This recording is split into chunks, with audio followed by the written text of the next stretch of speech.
And now we get to the key verse of all of Jonah, and one of the most important verses of the Old Testament. This is like if there's a creed of the Old Testament, this verse is the creed of the Old Testament because it appears in the Psalms, it appears in, I think, Deuteronomy.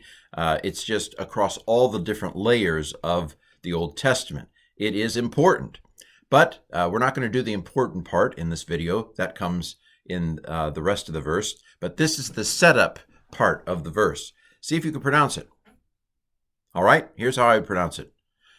Vayit palel el Yahweh vayomer ana Yahweh.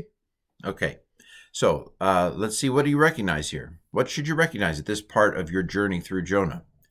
Well, let's start with the easy stuff. So el is to, preposition. Yahweh is the name of God. Again, I feel a little guilty every time I say it. Adonai would be the kosher way of saying, which is the word for Lord, instead of saying the name of God. But at the time of Jonah, they would have said it, I believe. Jonah would have said it in this story. He does. I mean, he does. This is a quote. He says it. That we know. Ana is a word that just means something like, hey, now, I pray thee, something like that. Sometimes it's basically, it's the in the preacher, and the Lord said, anyway, ana, it's the now, Lord. So you know those things. Vayomer, you should know by now. It means, and he said. In fact, here's the translation of this line. And he prayed to Yahweh, and he said, now Yahweh, okay, so Vayomer, just the analysis, we have Vav Patak doubling. What is that? It's a converted imperfect, or it's the preterite. Let's just say preterite, shall we? Now, I'm not going to be able to stop saying converted imperfect, but it basically says, this is a past tense. And he said, Amar is the verb to say. Yod tells us what? Yod tells us it's a third masculine singular. It's a he that's saying it. Jonah, in other words. So when we go back to Vayit Palel, what do you recognize? The bigger they are, the harder they fall, right? We can chop this thing into little morphemes, little meaning bits. Well, we've just seen the same stuff on Vayomer. Vav Patak doubling. What is that? It's the preterite. It's a past tense. And prayed. What's the Yod? Already said that. Third masculine singular. He prayed, and he prayed. What's the Yit? Yit is the hit. It's the hith pael, right? Or HTD stem. So this is a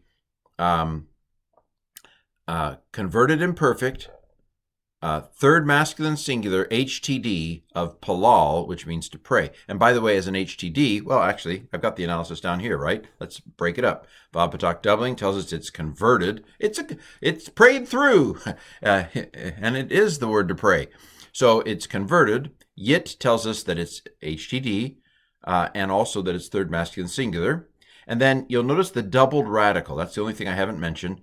The doubled second radical is the D part, the doubling part of the HTD. So this is a hith pael, third masculine singular, converted imperfect from palal, and he prayed is the translation. So what Jonah's upset, right? The context, God's going to show I knew it. He's going to show mercy on these people. I knew it. And Jonah prayed to Yahweh, and he said, now Yahweh. By the way, this is also called a geminate verb because we've mentioned them before because the second and third radical are the same. Lala, palal. And when you have the second and third radical the same, that's called a geminate verb. Gemini meaning twins, the twins in the sky, the Gemini constellation. Okay. Now, see if you can pronounce the rest of this first part of the verse. Here's how I would pronounce it. Haloze davari ad heyoti el admati. Okay, what do you recognize here? Lo, do you know lo? Lo, I'm with you always. Lo, I'm not with you always. It's not, right? Lo is not. Ze, you might recognize from a long time ago in chapter 1 when we learned the demonstrative pronouns. This is the word this. It is masculine singular this. Davar is a vocabulary word you've had. It means word. What's the hirik yod on the end? It's the possessive, right? My word. Ad is a preposition as far as until. Al is a preposition upon. This hayoti might be unfamiliar. We'll come back to that. Admati, well, do you know Adama? Adama is a word that means ground. And then what's hirik yod on the end? It's my ground. And so the translation is not this my word as far as my being upon my land? Okay, so my land, admati. A lot of times what will happen with a word like adama that ends in a hey, that when you put a suffix on it, the hey will change to a tav. It's a pattern you get used to the more you read Hebrew, that words that end in a hey, where the hey is a mother of reading, a vowel letter, a vowel hey, that when you put a possessive on it, it's like, I don't have the substance to hold this possessive. I need something firmer. And so the hey will turn to a tav and then stick the possessive on the end. So that's how I process it, at least. Got a lot of hirik yods here, right? My word. The hirik yod here is my to be, my being. More on that in a second. And then the hirik yod here is my ground or my land. Isn't this what I told you back when I was on my own ground? Okay, so what are the new things that we're learning? Well, the ha at the beginning is, I'm going to call that an interrogative hey. The interrogative hey. So when you put a hey on the front on the front word, in this case it's the adverb not. So when you put the hey on the front, it can turn it into a question. So it's not, this is not my word, but it's is this not my word? Okay, so it's the interrogative hey. We've now sealed the deal. The interrogative hey. I can't remember if we've seen it earlier. We might have seen it once before, but there it is. Now you must memorize it. The interrogative hey. So the other thing to know is this heyoti. So the hirik yod on the end is possessive, mine, and this is called the infinitive construct. I think probably after I do this video, probably the next video I'll do in the Udemy course. Join the Udemy course. Probably the next video I'll do will be on infinitive constructs. So this is an infinitive construct. Then the standard vowel pattern for an infinitive construct is a shavah under the first consonant and a holum after the second. And we've got that pattern, shavah, holum. There are two kinds of infinitives, as we'll talk about in the video, and we've said before. But this is the infinitive construct, which the name doesn't make a lot of sense to me. I guess I can kind of see why they might say it, but it's the one that can take possessives, right? You can put stuff on the front of it. You can put prepositions on the front. You can put possessives on it. That's the infinitive construct. The infinitive absolute. I'm absolute. I take nothing on me. I stand alone. That's the infinitive absolute. But this is the infinitive construct that you can see. I translated it with a participle.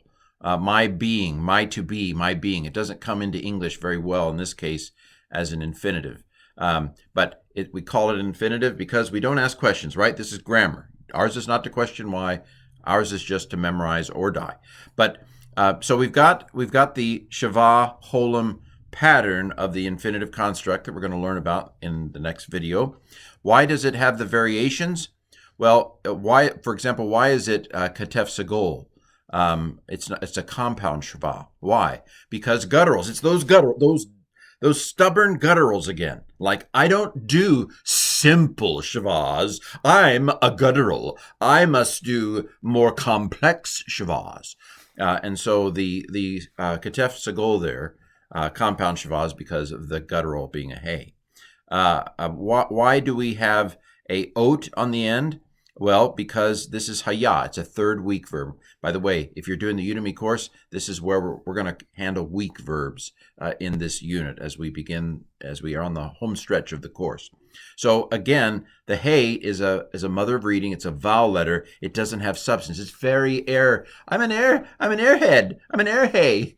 And so it has to do something else to have substance. And again, notice we saw this twice. The Tavs and Hay go together. They like to hang out. They're good friends, Hays and Tavs.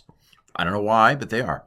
So the oat is basically it's a filling on my tooth. The hay was airy, and there's too much air, and I had a toothache because of it. And so the tav is the cap that kind of seals off the infinitive construct of the third hay verb. So that's where the tav comes from, and also the holem vav is very fully written, right? You could write it defectively. A lot of times with the infinitive construct, the vav isn't written with the holem vav, but it is in this case. We can handle it, right? I'm a catcher. I can. Oh, that one threw a vav. Oh, no vav there. I caught both of them. So basically, this is the infinitive construct of haya, which means to be. So, is this not my word when I was being in my land? Yes, it was. We know, Jonah, but you were wrong then and you're wrong now. And the verse shall continue. Stay tuned to the rest of Jonah 4:2.